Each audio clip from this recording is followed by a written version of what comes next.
kita lihat news ya, berita-berita akan mempengaruhi kondisi. Tetapi China yang memang bisa disebut sangat luas, mungkin efeknya kita belum lihat ya lebih lanjut, kecuali dia memang mempengaruhi pada kota-kota lainnya atau wilayah lainnya.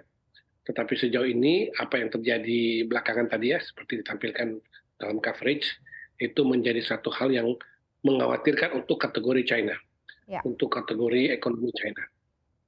Gitu. baik. Kalau kita lihat ini side effect dan dampaknya kepada negara mitra, ya khususnya negara mitra dagang ya, karena China juga negara tujuan ekspor terbesar Indonesia di sana ya. Apalagi kalau seandainya terjadi instabilitas seperti saat ini yang terjadinya tuh di sosial dan politik akan cukup memberatkan dan berdampak juga dong terhadap rantai pasok Indonesia ke China, Pak Willem. Ya, pastinya akan berpengaruh. Jadi ini memang masalahnya terletak di perilaku dari masyarakat ya, karena secara ekonomi perdagangan mungkin tidak begitu terlihat implikasinya dalam jangka pendek ini. Karena dari kegiatan-kegiatan ekonomi masih berjalan dengan baik, namun kita lihat efeknya keadaan ini tidak seperti biasanya China. Padahal kondisinya itu masih di bawah 10.000 terpapar atau bahkan mungkin di sekitar 5.000, sesuatu yang kontras berbeda dengan Jepang yang sudah di atas 100.000. Mhm. Itu kelihatannya kecemasan terjadi pada warga perkotaan. Warga perkotaan ya, karena dirasakan terlalu mengganggu rencana-rencana mereka yang mungkin sudah berlangsung selama 3 tahun lebih. Ya. Rencana-rencana perdagangan dan sebagainya. Ya, Ini mungkin akan begitu. cukup mempengaruhi neraca dagang kita dengan China atau tidak? Nanti akan cukup mungkin surplus perdagangan akan berubah menjadi defisit perdagangan begitu ya? Karena ini salah satu tujuan ekspor terbesarnya kan adalah China nih dari Indonesia, Pak Willem. Betul, betul.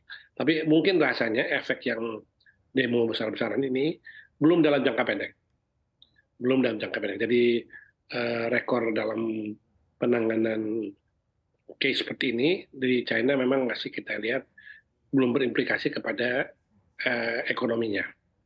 Kita lihat karena sebetulnya COVID-nya dibandingkan tadi ya, dibandingkan negara-negara lain tidaklah terlalu parah, cuma memang tindakan antisipasi yang dilakukan dengan Oke. lockdown itu dianggap sangat mengganggu masyarakat perkotaan. Jadi Anda melihat sebenarnya penerapan zero COVID di China sudah tidak solutif lagi dan harus ada review kebijakan lain tampaknya ya, Pak Willem. Betul, betul. Karena merujuk kepada pengalaman Amerika Serikat dan Eropa, itu ternyata bisa berjalan dengan baik. Kelihatannya kunci ada di vaksinasi. Kalau vaksinasinya berjalan dengan baik, maka mungkin saja ya ada terjadi kenaikan, tapi tidak separah seperti waktu awal pandemi. Percaya pada akan hal ini, itu yang membedakan China dan perlakuan negara Barat atas peristiwa COVID ini. Ya, termasuk kita juga dengan vaksinasi yang cukup baik, angkanya bahkan kita dalam seminggu terakhir ini turun. Mhm. Angkanya dari 7.000 ke di bawah 5.000 angka yang terpapar ya. Dan ini memang kelihatan dari model China, ini memang model yang dari awal memang bertindak sangat keras terhadap pencapaian COVID-0. Ini yang mungkin mulai menimbulkan kekhawatiran di masyarakatnya bahwa birokrasi ini terlalu ketat. Padahal kita tahu China tidak ikut dalam geopolitik Ya, ya. yang hangat pada posisi bahwa Xi Jinping ini lebih kepada posisi ekonomi sebetulnya. Concernnya dia masalah ekonomi. Tapi demikian yang kita lihat ini masalah sosial menjadi membesar karena tadi ya ini mulai ada keresahan dari warga, sementara ini kita sebut warga perkotaan. Mhm. Kita Di lihat kota. apa yang disoroti sebenarnya oleh para ekonom juga, para pengamat juga nih di dalam negeri ya Pak Willem, di mana lockdown dan juga aksi protes yang meluas di China sudah mengganggu tadi ya rantai pasok global, di mana Ketua Umum GPEI Beni Sutrisno juga mengatakan lockdown China ini akhirnya membuat ongkos logistik ini terkerek sampai dengan 3%.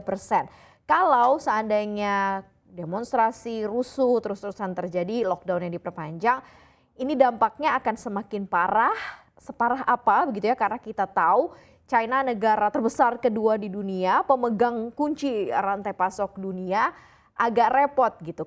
Kalau misalnya dampak khususnya ke harga akan ditanggung oleh negara mitra China sendiri. betul. Ini berarti kan kita ada premi risiko yang memang meningkat ya, yang mulai dianggap dapat mengganggu. Sejauh ini sampai pertemuan kita sore ini masih dalam kendali sebetulnya, tapi ini mulai eskalasi ya.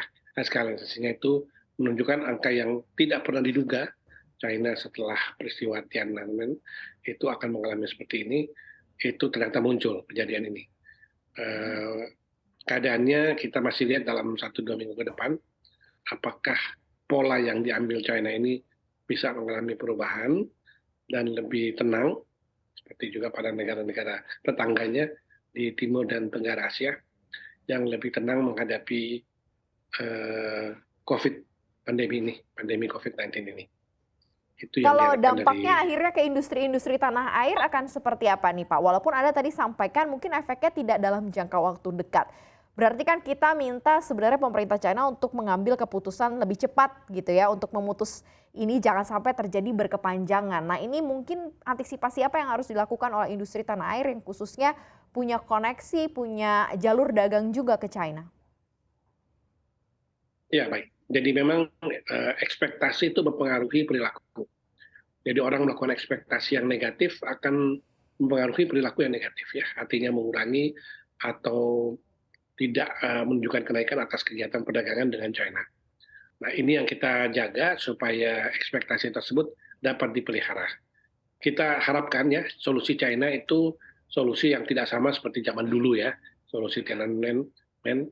Ini solusinya itu bagaimana supaya mereka belajar dari pengalaman negara-negara lain termasuk kita dalam menangani COVID yang ternyata berhasil, dalam arti angkanya bisa ditekan di bawah 5.000. Posisi mereka sebetulnya belum sampai di lebih 5.000, tetapi kelihatannya mereka benar-benar prinsip tadi ya, Mhm. ini prinsip yang memang sebetulnya menjadi kesulitan sendiri, yaitu berusaha menjaga COVID di bawah atau mendekati nol.